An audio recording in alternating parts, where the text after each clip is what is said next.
At Thanksgiving dinner, my sister announced, "We took a vote. You're no longer part of the family." Thanksgiving dinner. The smell of turkey and pumpkin pie fills the air. My family, all gathered around the table.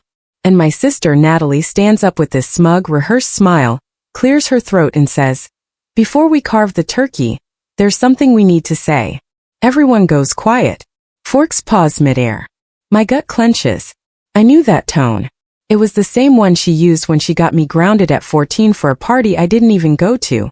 "We had a family vote," she continued, looking around at everyone like a pageant queen about to be crowned, "and we've decided you're not family anymore." Silence. Then a cheer. A genuine full-blown cheer. My cousin Laura clapped like she was at a concert. Uncle Mitch raised his wine glass and toasted. Even my own mother laughed and said, "Well, someone had to say it." I sat there, absolutely frozen, staring at my plate. The stuffing had gone cold, but my blood was boiling. My dad didn't even look at me, just sipped his beer and muttered, "It's probably for the best." "Wow," I finally said, pushing my chair back slowly, the scraping noise echoing in the sudden quiet. "You guys actually rehearsed this?" Natalie grinned wider. "You've been toxic for years. We're just finally done pretending."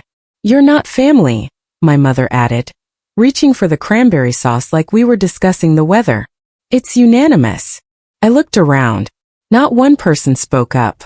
Not one. "Good," I said quietly. Then I reached into my bag.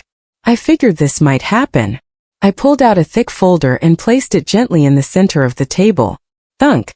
The sound cut through the nervous silence. Natalie blinked. "What is that?" I smiled, leaned back in my chair and folded my arms. "Why don't you find out?" She snatched it up and ripped it open, her mouth already twisted in that snide little smirk she always wore when she thought she was winning. Then she turned the first page and stopped smiling. Her face went pale. Her eyes scanned the next page and the next. Then she screamed. Screamed like a blood-curdling horror movie kind of scream. Her chair crashed behind her as she bolted upright, slamming the folder shut like it had burned her hands. "You monster," she cried. "You messed up, twisted weirdo." Gasps echoed around the table. Joel, her husband, snatched the folder and opened it. Then his jaw dropped. He looked at me, his eyes wide. "Is this?" I nodded once. "It's all real," I said. "Every word, every receipt, every screenshot." The table went dead silent. You could hear a fork clink in the kitchen. My mother's mouth opened, then closed again like a fish gasping for air. "You were so sure I wouldn't fight back," I said, standing up slowly. "So sure I'd stay the quiet one, the doormat, the cash cow. But guess what?" I leaned over, looked Natalie dead in the eye. "Your little show, it's over. You want to know what was in the folder? I'll get there. But first let me tell you how we got here. Because Natalie didn't wake up one day and decide I wasn't family. That decision was built over years. Brick by brick, comment by comment, betrayal by betrayal. I was never their favorite. Not even close. Natalie was the star, the golden girl. Good grades, big smile, knew how to work a room. She could lie straight to someone's face and make them thank her for it. I, on the other hand, was quiet, private. I didn't need attention, and they hated that. They took my silence as weakness. I moved out at 19, paid for college myself, worked 2 jobs, never asked for help. Meanwhile, Natalie flunked out of 2 majors, went to Europe to find herself, then came home and married Joel, the human equivalent of a LinkedIn profile in a blazer. The wedding? I paid for half. My parents couldn't afford it, but somehow still managed a 2-week cruise right after. I didn't complain. I never did. Even when they joked that I was the family accountant, I kept helping. Paying for Dad's dental surgery. Sending money when Mom said the heat bill was overdue. Even covering part of my cousin Laura's tuition when she got waitlisted for a scholarship. They always said thank you, sure, but with that tone. The one that said, "Well, of course you'd help. You don't have a family of your own." And maybe that's what did it. See, I'm single.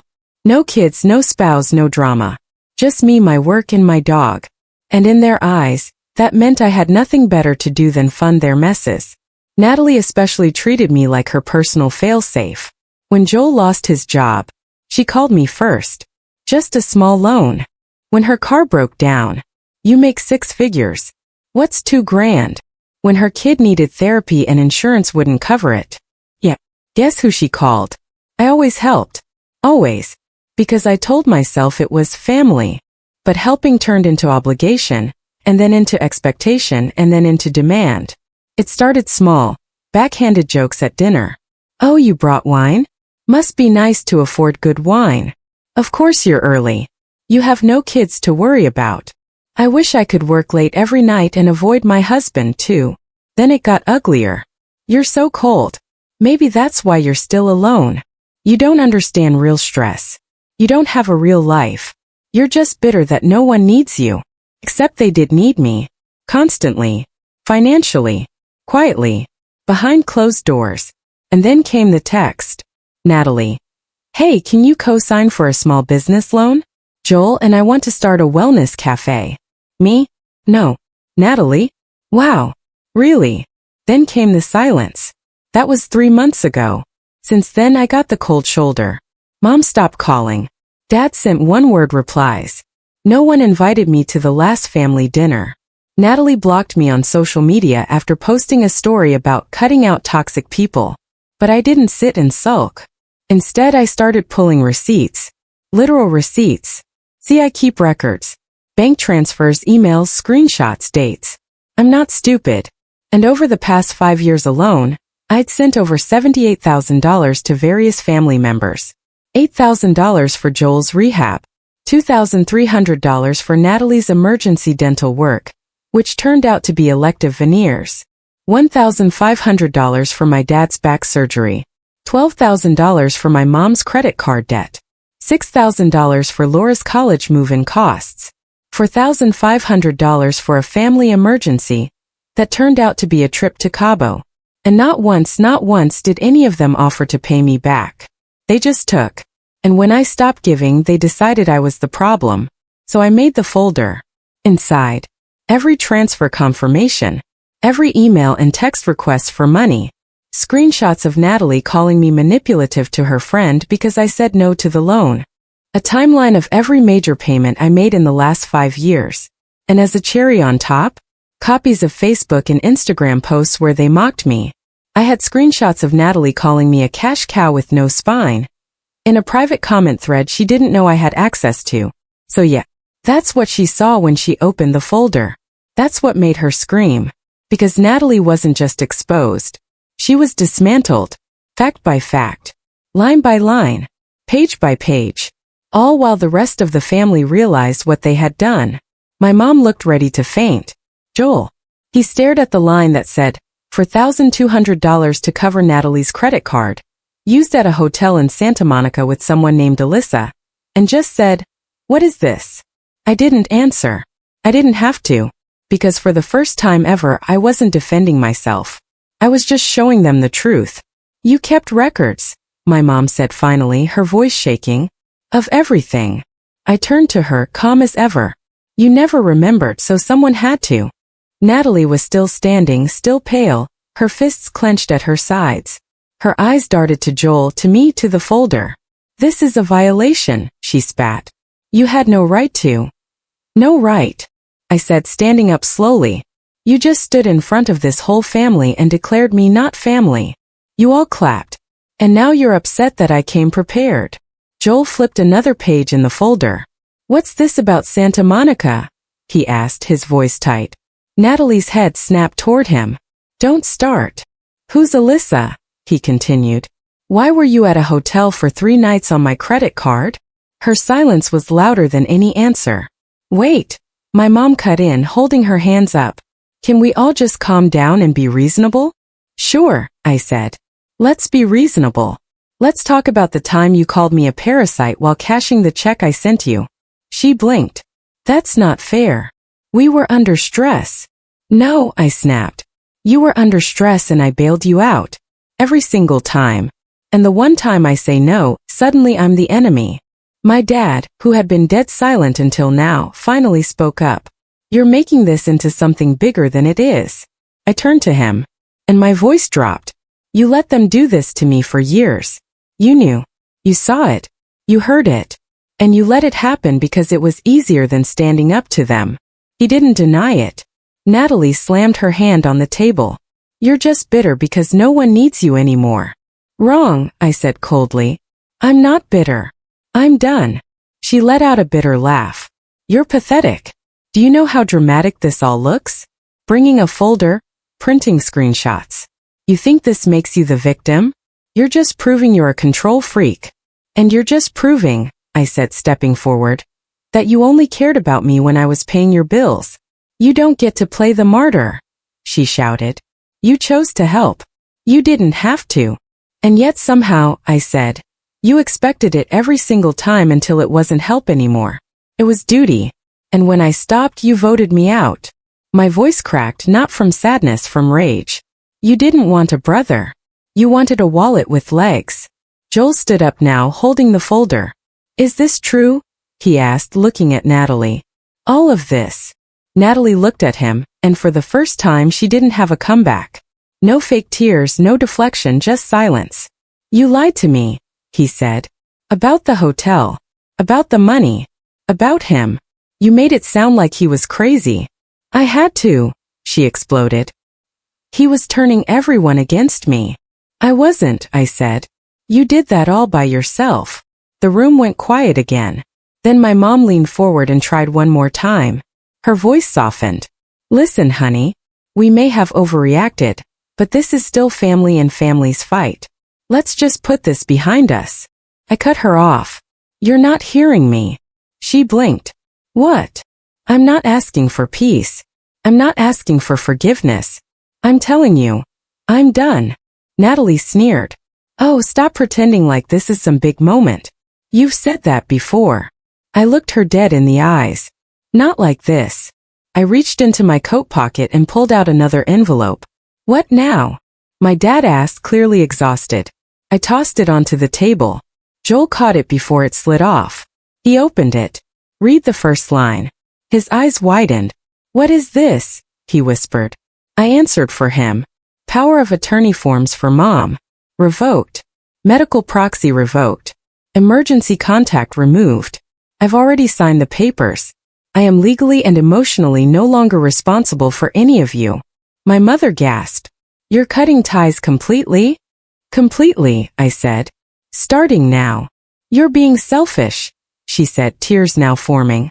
We made mistakes, but we're still your family. I turned to her and my voice dropped again, calm, final. No, you're not. I grabbed my coat, looked at them one last time and walked out the door, leaving them in the middle of Thanksgiving dinner, stunned and speechless, surrounded by cold food and ugly truths. I walked out and I didn't look back. Not because it didn't hurt. It did. But as I closed the door behind me, stepped off their porch and into the cold night air, I felt something inside me shift. For the first time in years I could breathe. I didn't drive straight home. I pulled off the road near the lake I used to visit as a kid, the place Dad used to take me fishing. I sat there in silence, staring out at the still water, and felt something I hadn't felt in a long time. Nothing pulling at me. No guilt. No pressure. No one waiting on a check or a ride or a favor. Just stillness. The next morning, silence. The day after that, still nothing. But on the third day, the messages started. First my mom. A missed call, then another, then a voicemail. You really mean it? We were angry, but we're still your family. I didn't respond. Then came the text from Natalie. You don't even realize what you've done. Joel's filing for divorce. Are you happy? Something is really wrong with you. Then my dad. You went too far. We all said things we regret, but what you did was nuclear. Your mother is a wreck. Come fix this. I didn't reply to any of them.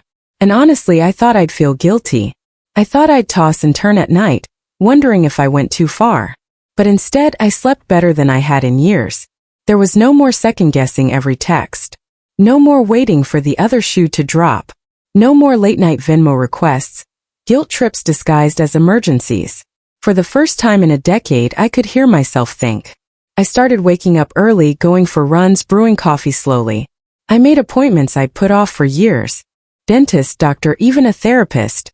Not because I was broken, but because I was finally allowed to take care of myself. I rewrote my emergency contacts. Removed my parents. Changed my passwords. Froze every joint account they had access to. Blocked Natalie on every platform. It wasn't about revenge anymore. It was about closure. A week after Thanksgiving, I got a text from Laura, my cousin, who'd clapped when they voted me out. I didn't know you paid for my tuition. I'm sorry. I followed the crowd. You were always the one who actually helped. I didn't answer, but I read it twice. Then another surprise. A message from Joel. I filed the papers. Everything in that folder checked out. She cheated, lied, manipulated. Not just you. Me too. He added, you did the right thing. I should have left sooner. I wasn't expecting that, but it landed. A few days later, I did something I hadn't done in years. I applied for a job in another city. Not because I was running, but because I was finally free. No more, you should stay close to home.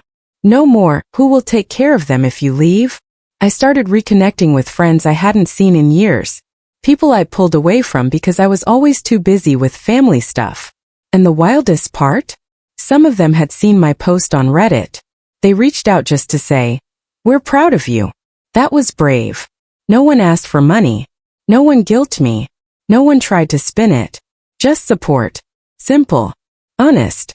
Clean. Someone asked me, don't you regret it? I thought for a second. I only regret not doing it sooner. I thought that was the end, and in a way it was. But with people like them, nothing ever ends cleanly. Especially when they start to feel the consequences of your absence. The first few weeks after Thanksgiving were quiet. Beautifully, eerily quiet. No calls, no guilt, just peace. Until Christmas. On December 22nd, I got a text from my mother. Just a picture. It was their living room, decked out with stockings, a half-decorated tree. And front and center, a massive empty space where they usually stack the presents. It doesn't feel the same without you, the caption said. Ellie keeps asking why Uncle isn't coming this year. I stared at it for a long time. No apology, no ownership, just the same manipulative undertone. Look what you've done. Look who you're hurting. I didn't reply. December 23rd, Natalie tried calling. I let it ring out. Then she sent a message. I know I messed up, but you don't have to punish everyone. Just come by for Ellie. She misses you. 2 minutes later. Also, Mom and Dad are behind on their mortgage. I know you don't care anymore, but the bank called today. I thought you'd want to know. There it was. The ask. Always hidden in a blanket of guilt. Always covered in fake softness. But it always ended the same way, with a request. I blocked the number. December 24th. Another text, this time from Dad. You made your point. We get it. But enough is enough. We need help. We're still your blood. That night, I sat alone by the fireplace with a glass of wine. I looked around my small apartment. No tree. No noise. Just me and the silence they always said would destroy me. And for the first time in my life, I was thankful for that silence. But it didn't end there. In January, I got a call from a number I didn't recognize. I picked up out of habit. Is this Daniel? A man's voice asked. Yes. Who's calling? My name is Mark, he said. I'm calling on behalf of your father. He mentioned you're the primary executive of the family trust. I froze. I revoked that role 2 months ago. It was finalized by the family attorney.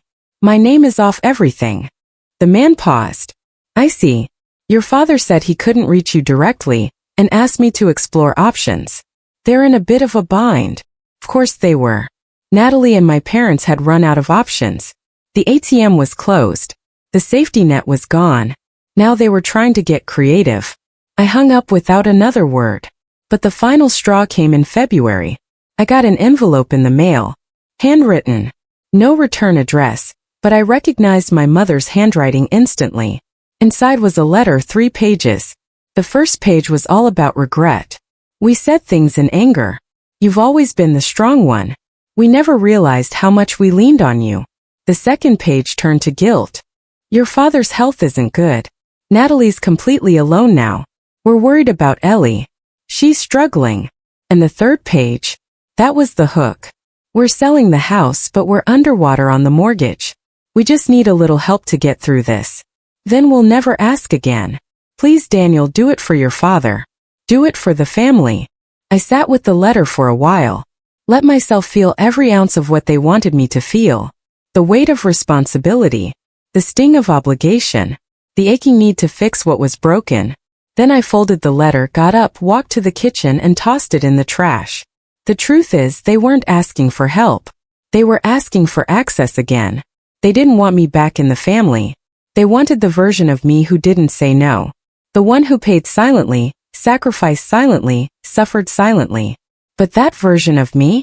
He's gone. I'm not their scapegoat anymore. I'm not their golden goose. I'm not the duct tape holding a broken house together. I am done. And the most terrifying part for them? I'm doing just fine without them. I got a new job, moved to a new city, bigger place, clean slate.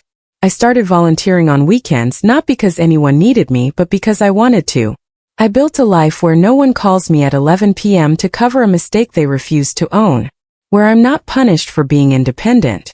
Where kindness isn't used as leverage. I don't regret helping them, but I do regret how long it took me to stop. You want to know what real peace feels like? It's not being surrounded by family. It's being free from people who only call you family when they need something. Update months later. I didn't think this post would get attention. Honestly, I just needed to say it, to put it somewhere. But I read every comment. The people who said, "You were brave. They don't deserve you. Thank you." I didn't know how much I needed to hear that until I did. And of the few who asked, "But what if they change?" Yeah, I've asked myself that too. It's been a few months now. They didn't change. After I cut them off, after the folder, after the screaming and the silence and the letters, I thought maybe, just maybe, someone would get it. That they'd reflect. That they'd say, "We're sorry." They didn't. They got quiet for a while. Then they got strategic. Then they got desperate. Then they got ugly again. But me? I got free. Since then I moved to a new place. Got a job that doesn't keep me up at night. Started therapy. Real therapy. The kind where you stop trying to fix everyone else. And finally learn how to sit with yourself. I cook for myself now. I sleep better. I go outside more. I don't flinch when the phone buzzes. And yeah, sometimes I think about Ellie, about what she's being taught, about what she'll grow up believing is normal. But I also know this, I was the example of someone who finally said enough. A few days ago I got another letter handwritten from my mom. It was 3 words.